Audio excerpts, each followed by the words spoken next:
I'm always bringing you the hot topics, and today is no different. Today's topic, pornography. It's a very popular thing. A lot of people are consuming it. A lot of people are consuming it. Probably one of, if not the biggest industry in our country and maybe even our world. How should we, as people who want to seek truth and live free, think about pornography? Is it normal? Everybody's doing it. Is it harmful?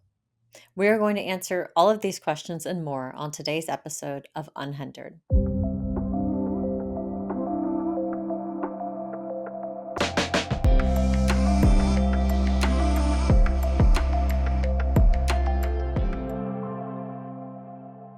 So, why is pornography so popular? Is it because it's just natural? It's just what we are meant to do, created to do? I mean, it's so common. It seems like everybody's doing it. It seems like every young male has done it or is doing it. And so, does that mean it's just a natural part of life and it's safe and it's normal? Is it safe in certain dosages and not in others? What does the research show? Well, today we're going to take a look at what the research shows about how it affects the individual, how it affects their relationships, their marriage if they have one, and even how it affects our society as a whole. Porn has been a very hot topic, especially since the smartphone went into our pockets. We all have a smartphone in our pockets, almost all of us, sometimes as young as age 5. In fact, 50% of children will have a smartphone in their pocket by the age of 10, and 90% will have one by the age of 14 with easy access to pornography. So, not only for ourselves to live an unhindered life, but for our children to live an unhindered life, we need to take a look at this. Of course, Playboy and other forms of pornography have been around long before the smartphone. This is not a new problem. I remember seeing a Playboy magazine that a friend showed me. It belonged to her dad when I was very young, probably 8 or 9. So, this is not a new phenomenon, but it is a much bigger topic nowadays because it's so easily accessible and so easily accessible by children. I'm not going to focus a whole lot on children today because I'm going to talk to you. I'm going to talk to you about how it affects your life for good or for bad. And I'm going to take a look at how you can be as unhindered as possible in this area of your life. In marriage counseling, this topic comes up a lot, as you can imagine. And I have seen marriages and families completely ripped apart and destroyed by pornography. I have couples that I'm seeing right now. I have grown men come and sob on my couch because they're addicted to pornography. So we're going to take a look at how does that happen? How does somebody become addicted to it to the point that it destroys their life? We'll talk about all of that today. I have uh, couples who it's destroyed their marriage, and then I have couples who say it's no big deal. It's not a problem. The women, in fact, some wives come in and say that they're okay with their husband looking at porn. It doesn't bother them at all. And in society, we have people telling us that it's fine. It's two consenting adults who are getting paid to do this for their job. And if this is what they want to do for their job, then who are we to stand in their way? We have people saying there's no harm in looking, just looking, not cheating. And we have people say that it's okay as long as it's used in moderation. So let's look at all of those things today and let's see where the truth lies. To give you some stats, more than 90% of boys and 60% of girls have viewed porn by the age of 16. So essentially, every male, unless they're very sheltered, and a majority of females will have viewed pornography by the time they're 16. The average age for first exposure to pornography is age 11. That's an average. So there are some older, there are some younger. 4 in 5 men in America, age 18 to 30, watch porn at least once a week. 4 in 5 men. So you got 5 men in a room, 4 of them are watching pornography at least once a week. And 58% of American women are thought to consume pornography. So this is not just a male problem. As usual, like I said, I'm not basing anything I say today on my own personal opinions. We are going to look at the facts and only the facts. What does the research have to say? And we'll look a little bit at what the Bible has to say. Now, you may not have a moral problem with pornography, but a lot of men are starting to have a medical problem with pornography. The more that we are digging into the research and the effect of pornography on the male brain in particular, the more men are starting to think twice about this just being a harmless pastime. And although it is possible for both genders, male and female, to experience problematic pornography use, the large majority of online pornography consumers who say that they're addicted to it are men. And so I'm primarily going to reference men today, but please know that most of this applies to both genders. I did read a statistic somewhere that 90% of pornography that is purchased by men. So men are giving a lot more money to this industry than women are, even though women may be consuming the porn. So either maybe they're looking at it with a man who has done the purchasing, or they are looking at something that is free. There are lots of things in life that feel pleasurable or that give us some sort of pleasure, right?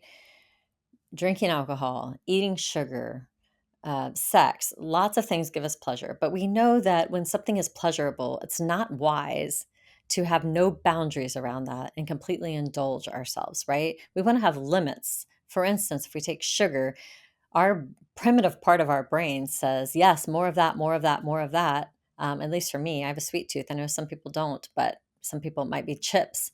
For me, it's chocolate. My brain says, yes, eat it again, eat it again, eat it again. I want it every 30 minutes. I want some more chocolate. But doing that would literally kill me.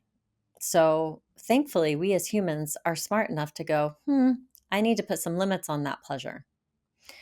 Sex, pornography, no different, right? Because what happens in our brain is whenever we like something, whenever something is feeling good to us, mentally, emotionally, physically, our brain releases a neurochemical called dopamine that makes us feel good. And we say, oh, this feels good. I like this. I want to do this again. This is pleasurable. So then we begin to associate whatever it was that we did with the feeling of feeling good. Hey, I remember last time I did that and it was very pleasurable. I want to experience that again. That dopamine is responsible for giving us that feeling. And dopamine is released when we experience the pleasure, but it's also released as we are building up to experiencing the pleasure. So, in the anticipation of something that we know is going to be pleasurable or we think is going to be pleasurable, there is dopamine that is being built up in our neuronal vesicles. And then when we actually experience the thing that we've been anticipating and it's pleasurable, we get the full release of dopamine. So it's a rewarding event for our brain, and it signals to our brain, we like this, we want to do this again. We get dopamine when we do all kinds of things. We get dopamine when we exercise. We get dopamine when we have sex, normal, natural, healthy sex with our partner. We get dopamine when we are scrolling social media on our phone, because we like new things, this constant new novel things. Our brain really likes that. It's very rewarding. It gives us little hits of dopamine. So dopamine is getting released all the time. It's not just about sex. It's not just about pornography. But certain things will release more dopamine than other things. They will give you a more intense pleasure, a more intense release of dopamine. And it has been found in research that regularly consuming pornography hijacks the brain's reward system. It can actually make your dopamine receptors be overloaded and overstimulated because the rush of dopamine is so intense. And then it causes them to not function correctly. So, through studies of porn use and how it affects the brain, it has been found that pornography consumption can generate too much dopamine and overstimulate your brain. And it can actually cause your dopamine receptors to pretty much shut down. So, what that means is then the good feeling is not coming as easily as it did at first. You're like, I remember doing this. It was pleasurable. I liked it. But then I kept doing it and kept doing it. And after a while, my body was like, yeah, we're used to this. So it's not that exciting anymore. I'm not going to release that much dopamine. You build up a tolerance, just like you would to alcohol or to a drug. And your body says, that's just not doing it for me anymore. I need something more. And so eventually people will move on to more intense or more hardcore pornography so they can get that same feeling of dopamine that they had before. And then this chase, trying to chase the same fix, trying to chase getting the pleasure that you were anticipating getting, so you can have trying to chase getting that full release, can lead people into addiction, and it can lead them into more hardcore pornography. And then we just keep going back to that thing, thinking eventually we're going to receive the same pleasure that we did in the beginning. Sounds familiar, right? Sounds like drugs, sounds like drug addiction. It's exactly the same thing. In fact, research is showing that excessive pornography consumption may have similar effects on the brain to someone who has a substance dependency. So they are dependent upon drugs or alcohol. So, including the way it interferes with the working memory performance and the neuroplasticity of the brain. So, when you are addicted to something, it actually changes the neuroplasticity of your brain. And they are seeing that with porn addiction, excessive consumption of pornography as well. And then that reinforces the use. It actually makes you use it more because you are developing an actual addiction. Also, there is significantly a significant negative association between porn use and gray matter volume in the brain, meaning the more you use porn, the more reduction in gray matter that you actually have in a certain area of your brain that is involved in decision making. Functional magnetic imaging data scans are actually showing that the brains of pornography addicts are very comparable with the brains of drug addicts. So there is scientific proof that pornography is addicting and that it has the same effect on the brain as drug addiction does. So I think we need to take this very seriously. Now, you may say, oh, it doesn't have the same effects doing drugs will ruin your life. Well, let's continue to talk about it. Let's look at that. Maybe true, maybe not. An Auckland University study interviewed men who said that they have problematic porn usage. So, like when somebody says they have a drinking problem, they're saying, I have a porn problem. They're admitting to that. And they reported an increasing loss of control over their porn use. Over time, these men said they perceived that pornography had resulted in having unrealistic expectations when it came to sex and sexuality and the way that they viewed women, and it led to diminished sexual function. In another study that I read about porn addicted people, all participants reported that their pornography use was outside of their conscious control. All of them had difficulties curbing, reducing, or ceasing their pornography use when they attempted to reduce it or to abstain from it completely. So it had reached a point where they did not feel that they were in control of it anymore. They felt like it was controlling them. Again, signs of addiction. And one of the studies I read, there was a man named David, and he says that, and when they were interviewing him, he shook his head and smirked as he reflected on his difficulty in abstaining from pornography. And he said, quote, "It's this funny thing because my brain will start with something like, you should look at porn. And then my brain will think, oh, no, I shouldn't do that. But then I'll go and look at it anyway." It says he described his intrapsychic conflict where he is psychologically pulled in different directions when it comes to his pornography use. And for him and for many of the participants in the study, it's reported that the temptation to consume pornography consistently won out in their internal tug of war. So a lot of them reported having this conflict, and most of them reported that would end up giving into it. So they did not feel like they were in total control over what they were doing. The men actually described almost an internal splitting that occurred for them. This was because they have this like rational self that does not want to watch pornography or knows that they probably should not do it again. And then they have the aroused self that has really no or very little control over their pornography use. They said that like once they were aroused, they felt like they had to get an orgasm at any cost. Like it was like no turning back, it's too late now. And of course, because we start to release dopamine in anticipation of something that's going to be pleasurable, as soon as they're getting aroused, this dopamine journey is starting. And so it's very important to understand that this is how it works, and this is how it works in our brains. You are a creature with a brain, and you might think that you're special, and you might think that, oh no, my brain doesn't work that way. And we'll get to that in a little bit, why maybe this has not happened for you. But you are human. We are all human, and we are all susceptible to becoming addicted to many different types of things. So when these men could not escape the process and they feel a loss of a sense of control, their well-being and their self-esteem started to suffer.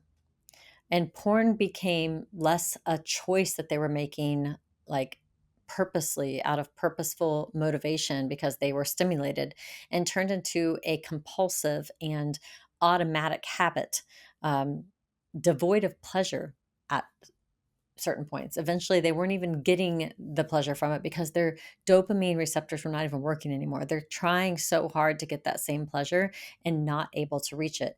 And then that resulted in feelings of guilt and shame and disempowerment for these men. And they can't figure out how to stop, and they don't feel like they can talk to anyone about it. So they are kind of in an isolated prison with their addiction.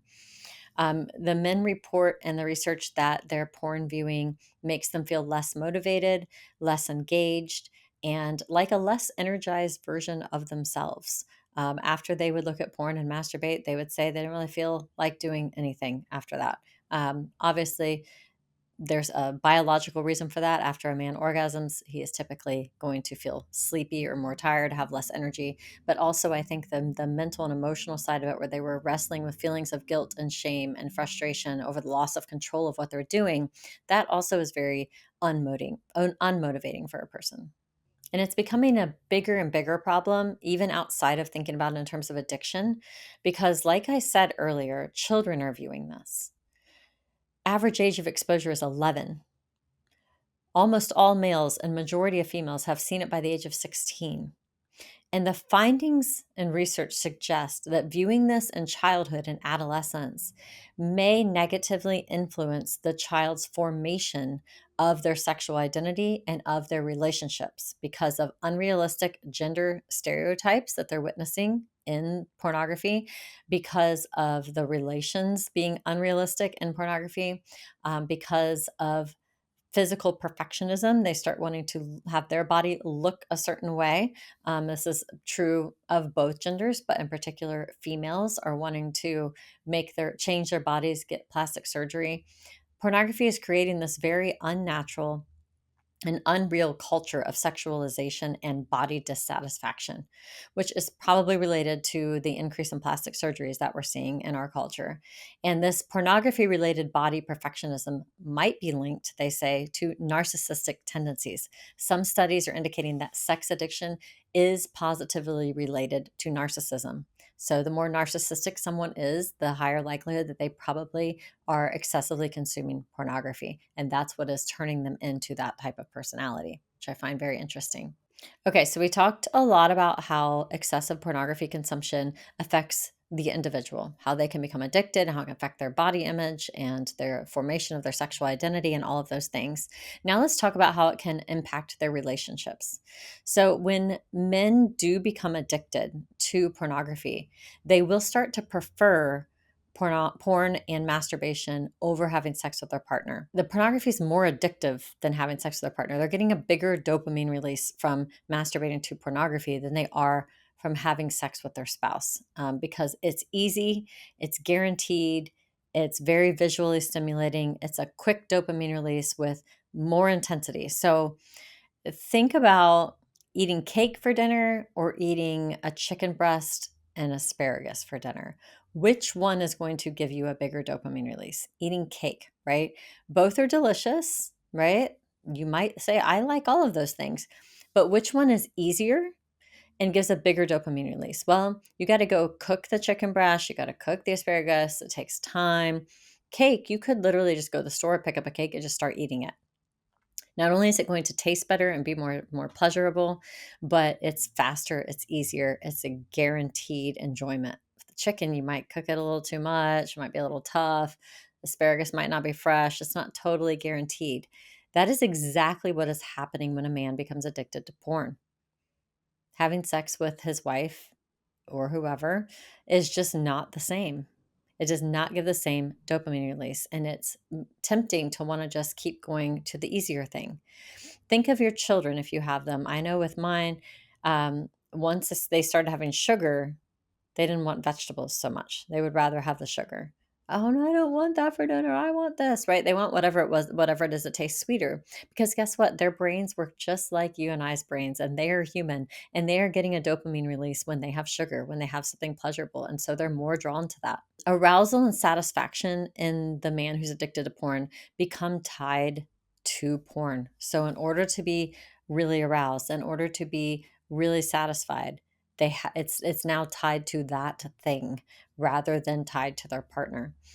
So, other things that might happen, they might start asking their partner to do things that they saw in a pornographic video, because they're like, well, I know that I need to be having sex with my wife. So maybe if she does this, maybe if we do this together, then I will get that dopamine release that I get when I'm watching it. And they want to kind of act it out, and they're hoping that it will be just as pleasurable to do that.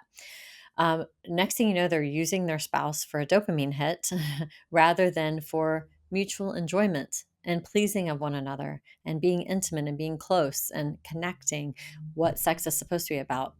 Is it natural for sex to give you a dopamine hit? Absolutely. But should it be used for that purpose and that purpose only? No. Then, when that encounter with their wife doesn't match up to their expectations, it didn't quite give them the dopamine hit that they were looking for, it actually causes pain in their brain. And it wasn't as big of a high as they were expecting. They were kind of anticipating building up dopamine, leading up to having a bigger release of the dopamine, and it wasn't as big as they were used to from looking at pornography. In one of those studies I read, there was a guy named Frank, and he said, quote, I feel like real sex isn't as good because the expectations are too high. The stuff I would expect her to do in bed, porn is an unrealistic portrayal of a regular sex life. When I got used to unrealistic images, you expect your real sex life to match the intensity and pleasure of porn, but that doesn't happen. And when it doesn't happen, I get a little disappointed. I think it's very real. As a marriage counselor, I've heard similar things. That guy is just being real. I talked earlier about how some of you might watch this and say, I look at porn here and there and I'm not addicted. I've never become addicted. It's never become a problem for me. It's not an issue. This you're just talking about other kinds of people. Um, maybe that's true. Again, you are human. But I will tell you that in the Journal of Sex and Marital Therapy, there was a study that showed that consuming pornography less than once a month had little or no impact on the man's sexual satisfaction in his marriage or in his relationship, whatever it is. I don't know that they were all married. But reductions in sexual satisfaction started to initiate once the viewing became more often than once a month. So they could actually see a direct correlation when people would report how much pornography they're viewing, and then people would report how satisfied they are in their sexual relationship with their partner. If they watched porn once a month or less, there was just like no change. But if they watched it twice a month, there was a little decrease in sexual satisfaction. 3 times a month, more of a decrease in sexual satisfaction. So I'm not advocating for any pornography use, but I am just giving an explanation of if you are consuming it in moderation, you may not notice any big problems in your life personally or in your relationship. Unless your partner finds out about it and is unhappy about it, then you're going to have some trouble to deal with. But does that mean that we should do it? That's a question we'll have to get to in a little bit, and also a question that you're going to have to think about and decide for yourself. We do things in moderation that we know are addictive, right? We eat sugar in moderation, knowing it's addictive. We drink alcohol in moderation, knowing it's addictive. So, can we consume porn in moderation, knowing that it's addictive? That is a choice that you are going to have to make in terms of thinking about it in a sense of a medical problem, of a physical, biological problem. If we think about it in terms of a moral problem or a spiritual, biblical problem, then our answer is going to be a little bit different. When it comes to ways that pornography negatively affects relationships and marriages in particular, I could probably talk for a really long time because I have been doing marriage therapy on and off for 16 years, and I've seen and heard a lot. And I've never heard anybody say that it is really helping their relationship and helping their marriage. And I've seen some very devastating effects from it. One of the things is that it does give men and women, like I referenced earlier, a new standard of beauty, of what beauty is, a very unrealistic, fictional idea of what it is to be beautiful or to be sexy or to be appealing. And a lot of women are trying to please their men, right? We're nurturing. We want to make men happy. And so a lot of women are doing things that they're maybe not comfortable doing because they saw it in pornography and they think that that is the way to please their man, or because their man saw it and is asking them and telling them this is the way that you can make me happy. And then they're doing a disservice to themselves. They are hurting the relationship because they are becoming unhappy, and then that eventually plays into the relationship satisfaction.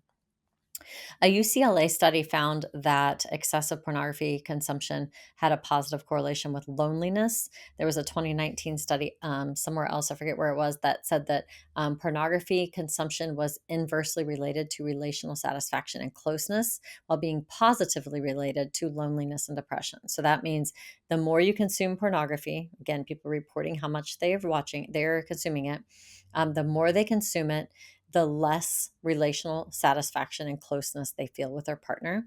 And the more they consume it, the more lonely and depressed they feel. Now, does this have to be, do you have to be addicted to experience this? No, not necessarily. Although the one study showed that if it was less than once a month, you might not experience these things.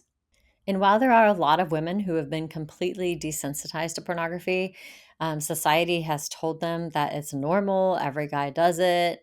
You're not a good wife, you're not a good woman if you tell him he can't or shouldn't, or if you get upset about it. You must be weak, you must be insecure, you should just get used to it. You should just realize that that is what he's going to do and stop taking it so personal. It's not about you. Women are given these messages. I have a lot of women who have come into my office who have become so desensitized to it that they say they don't care. Do you have a problem believing that deep down they don't really care that their husband is masturbating to looking at someone besides them, and is having sex with his phone or a magazine or whatever instead of with her? I have a really hard time believing that that doesn't bother her. But I think we have, as women, become desensitized in our culture. But for the most part, I know I've heard that quite a bit. That's not the norm. Most men, once they discuss their pornography use with their wives or their partners, it does cause relational distress. It does cause um, a deterioration of her trust in him, and it does cause lowered self esteem in her. It can cause a lot of relational problems. A 2017 study showed that married Americans who viewed pornography at all in 2006 were more than twice as likely as those who did not view pornography at all to experience a separation with their partner by 2012. So they went back in 2017, they went back and they looked at couples in 2006. What did they report? Did they report that they view pornography even a little bit? Or do they say, I don't view pornography at all? Those who viewed it even a little bit were twice as likely to be separated 6 years later in 2012. And this study even controlled for 2006 marital happiness and sexual satisfaction, as well as socio-demographic correlates. So there were a lot of controls in the study to show that it really was the pornography use that was contributing to them being separated later. You hear the argument that there's no harm in looking, I'm just looking, I'm not cheating, or it's better, I'd rather my husband do that than go out and cheat on me, or something like that. Is that true? Is it not cheating? How do we define cheating? I mean, think about it. Again, I know men and women both look at pornography, but I'm just going to pick on the men today. Um, if your husband met a couple at a bar, complete strangers to him, he doesn't know them, he's not in love with them, he doesn't have feelings for them, and they said, "Hey, come back to our hotel room with us and watch us have sex," and he was like, "Okay," and he went to their hotel room and he sat in the corner of the room and he masturbated while he watched them, and then he got up and left and he never saw them again. Is that cheating? Because that's exactly what's happening when your husband is looking at pornography on his phone. He might not be physically in the same room with the people, but he pretty much is. And it's pretty much the same thing. And I don't know about you, but I wouldn't be very happy if I found out that my husband did that. Of course, he would never do that. Um, so women have been conditioned to believe that they have to accept their husband looking at porn. And that's just not true. You do not have to accept that. You don't have to be okay with it. Again, just because something is common does not mean that it should be fully indulged, does not mean that it's good for us, does not mean that we should be doing it. Um, this study after study that I looked into showed that pornography use was never, I never saw a positive association between pornography use and relationship quality. There's never a time it was like the more porn they used, the better their relationship got. It was the opposite over and over and over again. Do you want that for your relationship? Another very interesting study came out of Princeton University in New Jersey by Dr. Susan Fisk.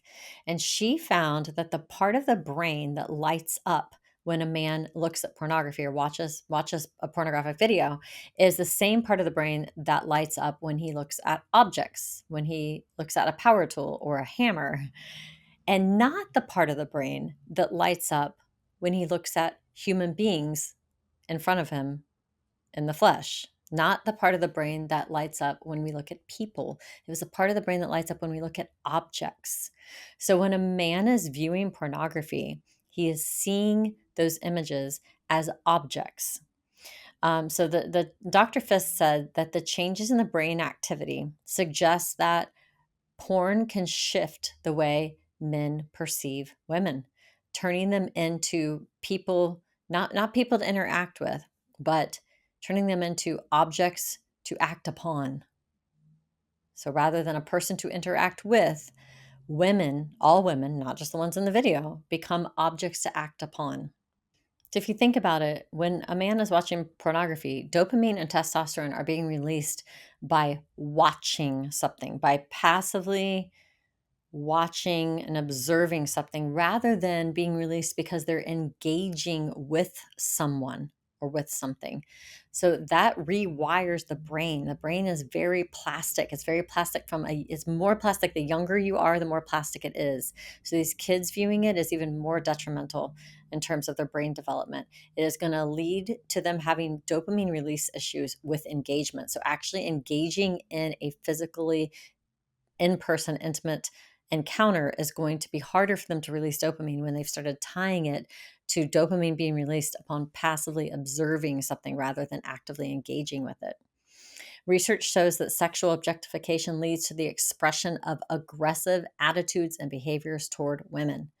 If you see people as objects for pleasure, then you are going to lose your empathy toward them, or it's going to diminish anyway. So this has grave dangers for us as a society, as a culture, for women in general. So we've talked about how it affects the individual. We've talked about how it affects the relationships and marriages. I want to spend just a short amount of time talking on how it affects our society and the world at large. The porn industry is an industry that needs to keep consumers fed. As long as there is a demand, they are going to have to come up with a supply. And that supply is created in the sex trafficking industry. So that's one issue. The increase in the tolerance, the need for something more hardcore, for something kinkier in order to get that same dopamine release, leads to all different kinds of pornography viewing. So it might start out with they're just looking at women, and then they're looking at women with men, and then they're looking at women with women and men with men, and it keeps going. They need something more and something more until the next thing you know, they're looking at child pornography. And this is exactly why child pornography has become such an epidemic. It is not because there are just a lot of people who were born sickos. It's because there are a lot of people addicted to pornography and they're trying to get something a little more kinkier to get that dopamine hit. And guess what child pornography leads to? Child pornography leads to child molestation. Child molestation leads to one heck of a messed up world. Trust me. Majority of people that I have seen in counseling over the years, women, have a history of molestation, and that is why they're in therapy. It creates so many problems that they struggle with for the rest of their lives, and that impacts everything about our culture and our society around us. Also, this leads to violence, like I said, aggression, more aggressive behaviors towards women. There was a study done in 2020 where they analyzed 4,009, not sure why it wasn't just 4,000, but 4,009 heterosexual pornography scenes. They pulled them from the two major free pornographic sites, Pornhub and Xvideos. And they found that 45% of the Pornhub scenes had at least one act of physical aggression in them.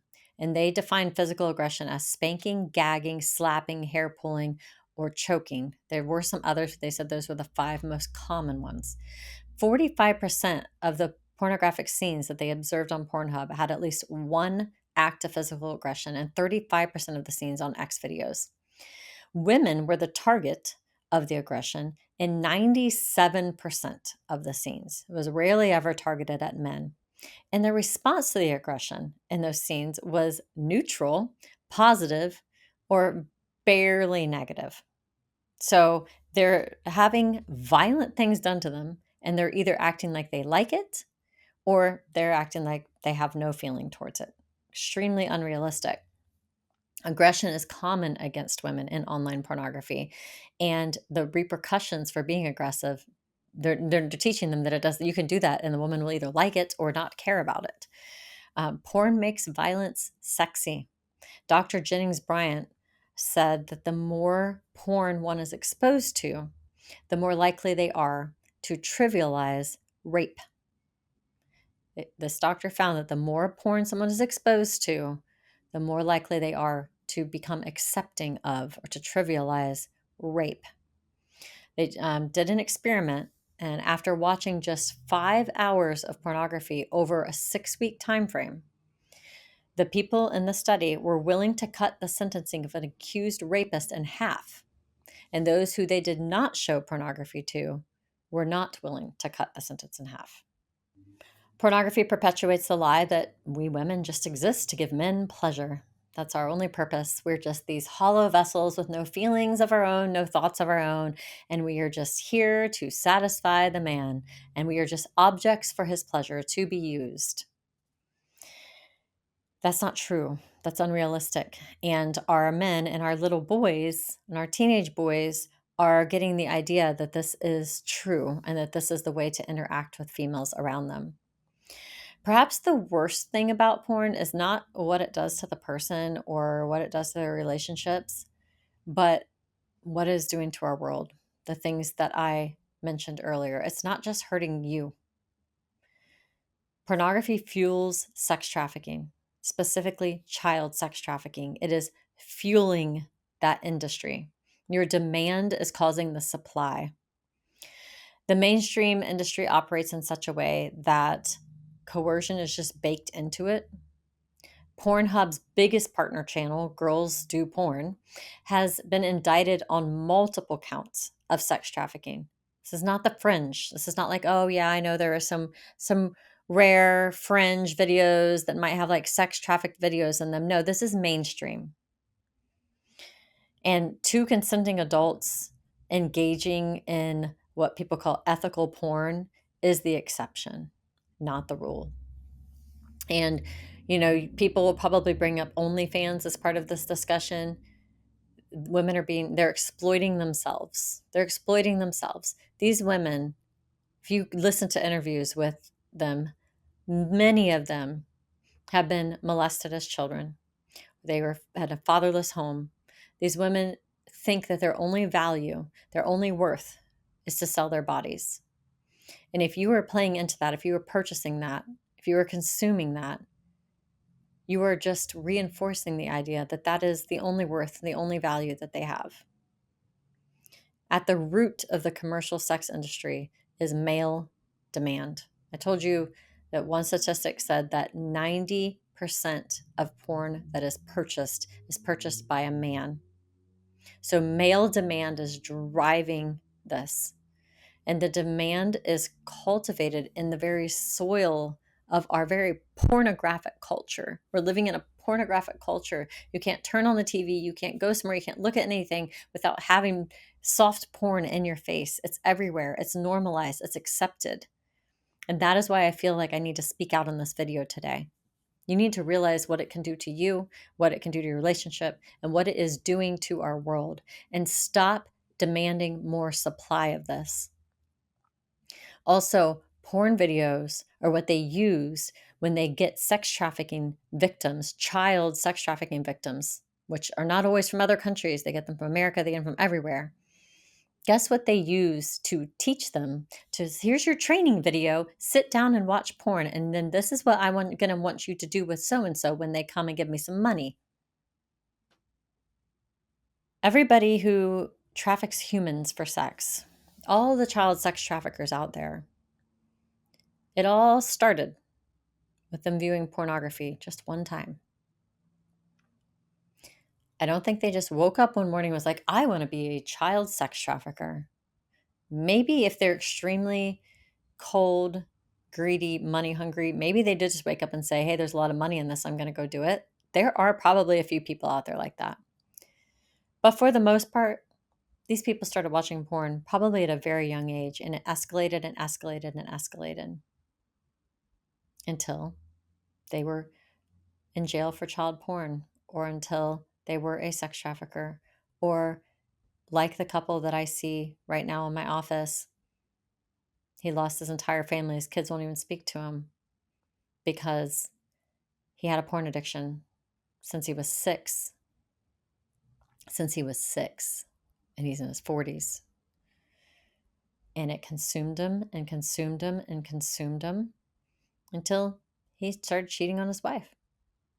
Blew up his whole family.